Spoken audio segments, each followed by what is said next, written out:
Sino po ang nag-aayos ng national ID? Wow! Sino nag-aayos ng birth certificate? Wala. Puro national ID. Isa ka malakas sa sigawan, national ID. Naiingit ako. OWA e-card! Sa OWA e-card, ipa-flash na namin dito ang QR code. Mga kababayan, dapat i-anunsyo ko pa mamaya. Huwag kayong mag-alala para sa OWA dahil hindi ito isang araw lang sa Dubai. Iiwan na namin dito yung card printer para tuloy-tuloy lang ang pag-print ng OWA e-card dito sa Dubai. So, ipa-flash namin yung QR code, barilin nyo yung QR code, input ninyo yung kailangan. Nasa na yung QR? Ayan na pala, ang galing na production. O, teka, alis kami dito. Mga kababayan na nag-a-apply ng OWA e-card, syempre kailangan renew or active yung inyong OWA membership. Okay? At huwag kayong mag-alala, mga kababayan, kung kailangan yung umalis, ang pangako ko bilang admin, iiwan na namin dito ang card printers ng OWA. Nandiyan na siya sa Migrant Workers Office. Okay ba yun? Anytime, pwede nyo kunin. At kung hindi nyo makukuha today, kayo po ay kukontakin ng mga tauhan ng OWA dito sa Dubai. So, ready na tayo? Pakipicturan? Ayan po, ang announcement po ng OWA po. Pinangako po nila na sa OWA to, sa OWA to. OWA e-card to, OWA e-card. Printer para sa OWA e-card. Okay na po yun. Punta lang din kayo doon sa amin, OWA. Ayan, para po sa mga nanonood sa live at gusto kumuha po ng e-card, pwede nyo po i-scan po o i-screenshot yung QR code po para po makapag-register po kayo sa OWA e-card. Again po, sa mga nanonood po dyan, pwede nyo po i-screenshot yung ating QR code po para po makapag-register po kayo sa OWA e-card. Okay. Sobra yung suporta nyo, 800 na ang naka-queue para sa national ID. Grabe talaga dito sa Dubai. Ngayon, ano ang next step natin? Okay. Huwag kayo aalis sa pila, PSA. Pupunta na yung ating mga, hindi lang to volunteers, pati mga opisyalis natin, pupunta na dyan. I-a-usher kayo papunta sa mas malaki na venue. Okay ba yun? Para hindi na kayo ganyan-ganyan dyan. Hindi na magkaintindihan, di ba? Ayan, muli po sa mga gusto pong pumunta dito, meron po mas malaking venue na hinahanda ang mga organizer. Natin sa PhilSoc. Pasalamatan din natin yung mga volunteers sa PhilSoc. Baka pwedeng tumulong sa ng pila. Tayo rin po, magkakasama naman tayo lahat. Let's make it an orderly movement sa isang hall. Yung mga volunteers natin ng Filipino Social Club. Again po, ayan, meron pong inahandang plano ang organizer po para po mailipat po ang mga kababayan po natin sa mas malaking venue po. Ayan po, inaayos po nila ang pila para mas maging systemized po. Na QR. Paki-flash na. Ito na inaantay nyo. Ano? 2 minutes pa. May silya naman doon sa isang kwarto, kaya hindi kayo nakatayo. So, pagdating doon, magsiset up. Thank you, PSA. Buti na lang, may PSA. Buti na lang. Okay, lang ha. In 1 minute, yung security amba, ipa-flash na ang QR ng PSA. Okay? Tatawagin nila lahat nag-register na. Mga kababayan, ilan na ba tayo ang ba? Ang dami na rin nasa labas. Kadami na natin. PhilSoc, volunteers, kailangan na magbuhat ng ibang gamit. Yung magbubuhat ng machines, kailangan natin. Sino kailangan kausapin doon? Ayan, muli po, napaka-busy na po dito, no? Dahil nilipat po ang yung po para sa mas malaking venue po. At pagkarga ng machine, Meron mong silya doon, kaya parang ganito, nakaupo ho kayo.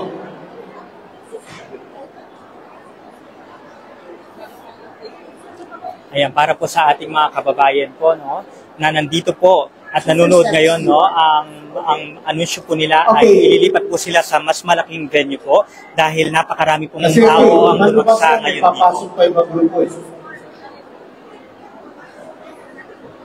So muli po sa QR code po, no, pwede niyo pong Lahat i-scan po ang ating ng mga QR code po para po pumila makapag-register sa at OWA nag-register e-card. sa PSA para po sa national ID at birth certificate. Makinig po kayong lahat. At ito po yung paulit-ulit na sinasabi kanina. Sinabi po kanina ni Admin PY at ng PSA, meron lang around 800 na pumasok sa registration system ng PSA. Ipapa-flash po namin yon later on para malaman ninyo kung sino-sino kayo bukod doon sa mga persons with disabilities, mga buntis, mga senior citizens, ipaprioritize po kayo. Ngayon, yung mga hindi pa nakapag-register online, yun po yung gagawa natin. Pakiusap, maayos na pila. Nagsabi na po kami at nakiusap sa PSA kung hanggang hating gabi tayo dito, so be it, para maservisyohan po kayo. Pero kailangan po natin ang kooperasyon ng bawat isa. Meron po tayong mga marshals, meron po tayong mga usherettes. Please let us all follow the instructions and put order doon po sa linya po natin. Salamat po. Thank you, Yusef Kiki. Mga kababayan, PSA. Eto na. Ito na ang QR code, mga kababayan, ng PSA. Ayan po, para naman po sa ating mga kababayan. QR code ng Ayan, sa PSA. QR code po ng Mga kababayan, PSA nakikita po. niyo ba? Kung makikita niyo po, no? Pwede niyo pong i-scan o i-screenshot po para mag-register po para sa PSA po. Okay, to the Ayan. organizers, Again po, pwede niyo pong i-screenshot to the po volunteers, can you ang take ating a picture QR of code this po QR, para po and makapag-register can you po share kayo it to sa our PSA. kababayans na nandun nakapila sa labas? To the volunteers from both government and PhilSoc, can you take a picture of this QR and share it with our kababayan, mga kababayan na nakapila sa labas, and tell them to register? Again, this is the PSA QR code. At din siguro po, sa kapaliwanagan din po ng lahat, yung pong pumipila po sa sa Philippine Statistics Office, dalawang bagay po. Meron pong national ID. Alam ko po, yun ang pinakamarami. And then meron din pong pumipila para sa mga birth certificates po nila, sa mga marriage certificates po nila, at kung ano-ano pa na serbisyo po ng Philippine Statistics Authority. So yung linya po, magkaiba din po for birth certificate and also for the national ID system. Kung nakikita po Ayan ninyo po, dyan makikita sa niyo po dito PSA sa PSA area, QR code meron po. po yan na Okay? kukuhanan po kayo ng pictures ng biometrics. Yan po, para po yan sa national ID po natin. But before we can even do that, kailangan po ang verification process din na ginagawa ang PSA. Kaya nakikiusap po kami, mag-register po tayo because once you are registered, you will verify na po ang Philippine Statistics Authority. Ayan po, try po natin ibigay. Ayan.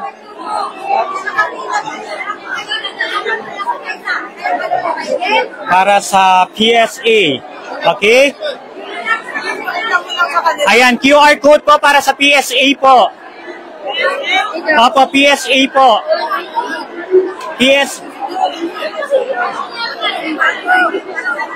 Ayan, para sa PSA po ha. PSA po. Nasa national ID pa rin yan. PSA po. Raisa! Sino mo Raisa? Iba din yung ano, kasi nakapitiro pa rin yun. Wait po para mas marami.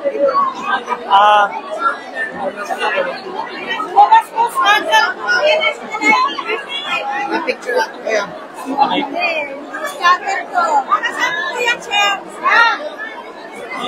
Ito, ano to, face A. Picture lang.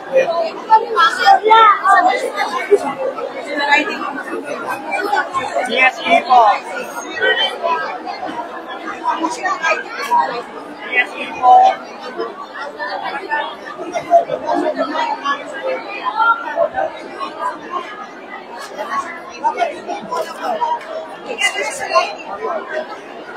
Kasi lalabas yung mga tao. Lalabas kasi yung mga tao. Okay po. Picture ko lang, sir. Picture ko na lang. Ano ba? Wait lang. Yan! Ano po natin yung gawin yan? Parang kasi lalabas yung mga tao.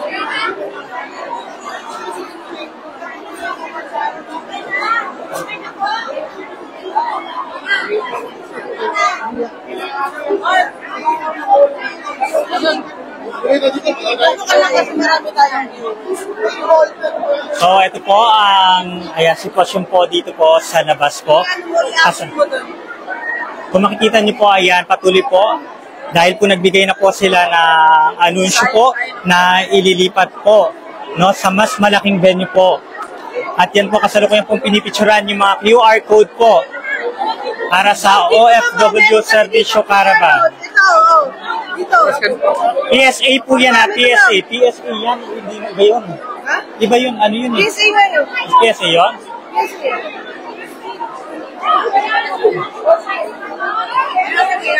PSA ma'am, PSA.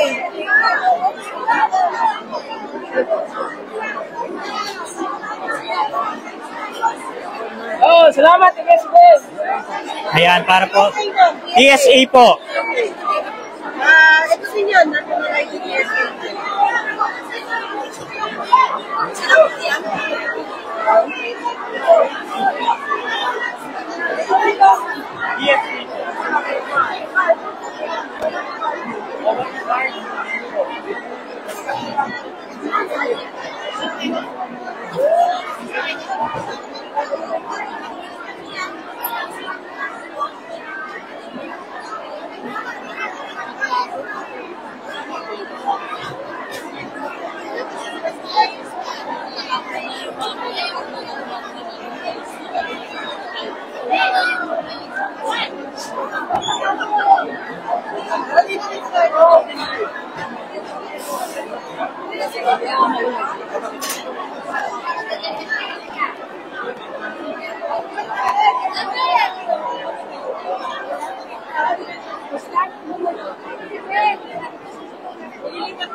Ilipat mo tayo dito yung mga nandito sa labas.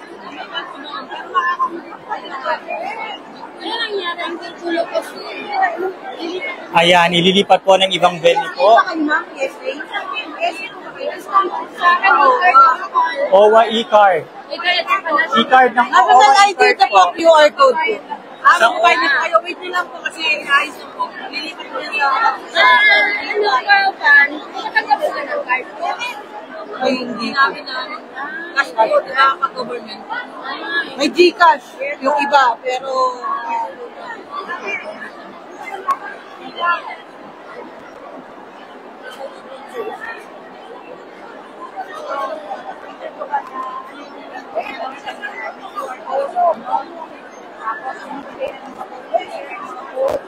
Automatic na pwede na silang mag-ano, no? Online fill-in ng mga details. Tapos, at the moment,